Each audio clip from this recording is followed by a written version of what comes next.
皆さんこんにちは。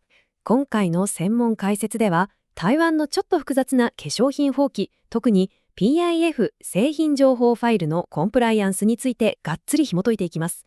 ここでキーになるのが HET-CAM 試験なんです。これ、単なるテストじゃなくて、台湾市場を攻略するための超重要アイテムなんですよね。今日は理論だけじゃなく、明日からすぐ使える具体的なステップまで一気に解説していきますので、ぜひ最後までお付き合いください。さて、いきなりですが、今すべての化粧品ブランドがぶつかっているある大きな壁について考えてみましょう。動物実験が一切できない今、どうやって製品の安全性を証明すればいいのか？これ皆さん本当に頭を悩ませているところですよね。もはや倫理的なアピールにとどまらず、ビジネスが生き残れるかどうかに直結するものすごくリアルな法的課題なんです。ここで絶対に見落とせないのが、2019年に台湾が打ち出した化粧品の動物実験全面禁止というルールです。これ、世界的な基準と照らし合わせても非常に厳格でして、EU と同じレベルなんです。完成品はもちろん、原料のテストでも動物を使うことは完全に NG。特別な例外がない限り、昔のデータでお茶を濁すなんてことは一切通用しません。つまり、代替法の導入ができたらいいなではなく、絶対条件になっているんです。ということで、今日のロードマップです。1番目、台湾 PF と動物実験禁止。2番目、HET-CAM 代替法の導入。3番目に HET-CAM のプロトコルと評価。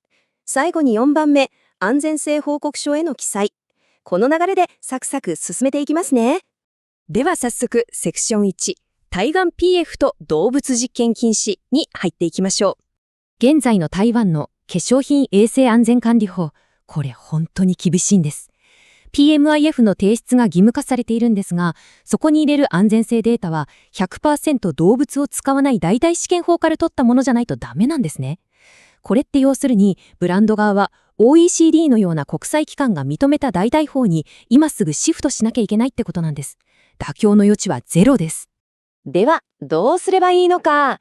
ここでセクション2、HET-CAM 代替法の導入です。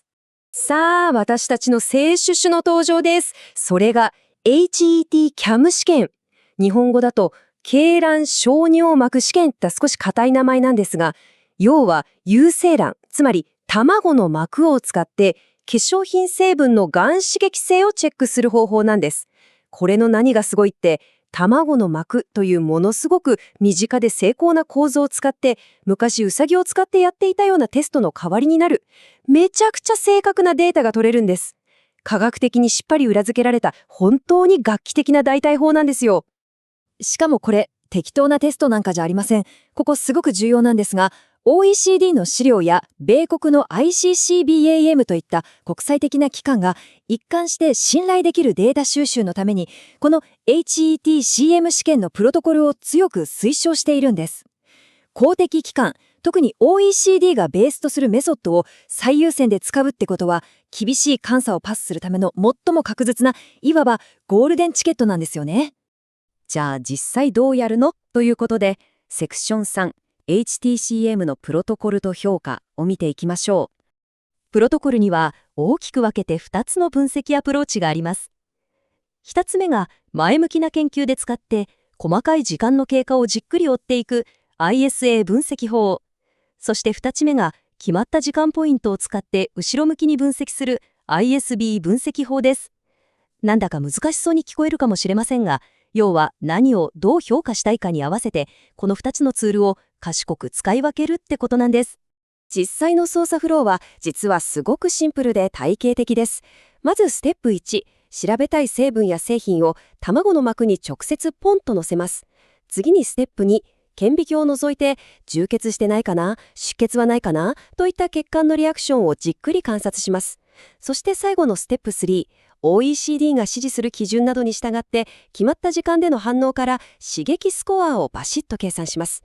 このスコアこそが PIF で私たちがこれ安全ですよと胸を張って言える強力な証拠になるわけです。いよいよ大詰めです。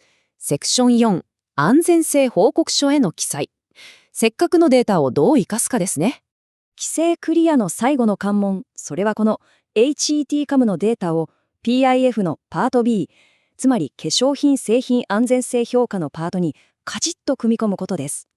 ただ単にデータが出ました、ペタッと貼ればいいわけじゃありません。台湾のルールでは、ちゃんとした資格を持った安全性評価員、いわゆるセーフティーアセッサーのプロの目を通して分析し、最終的に署名をもらう必要があるんです。監査で絶対に引っかかれないために、パート B に必要な要素をリストアップしました。これ、どれか一つでも欠けたらアウトです。まず、この製品は安全ですという明確な結論。次に、先ほどの HETKM データに基づいた、なぜ安全と言えるのかという科学的な推論。そして、評価した人が本当に専門家であることを証明する履歴書などの資格証明。最後に、その人の実筆サイン入りの安全声明です。全部揃って初めて完璧になります。具体的に PIF のどこに何を入れるかマッピングしてみましょう。HTCAM の結果やスコアはパート B3。つまり推論の項目にがっつり入れて、だから安全なんですという論理の柱にします。そして評価者の資格証明はパート B4 にファイリングします。どうですか？パズルのピースがピタッとはまるみたいですよね。この構造さえきっちり守れば、監査なんて全く怖くありません。スムーズに通過できるはずです。さて、ここまで一気に解説してきましたが、いかがでしたか？最後に皆さん、少し想像してみてください。動物実験が完全に過去のものとなったこの新しい時代、あなたのブランドはどのように安全性の基準をアップデートし、グローバル市場で一歩リードしていきますか？今日ご紹介した HETCKM 試験のような代替法をマスターすることは、もはや単なる守りのコンプライアンスじゃありません。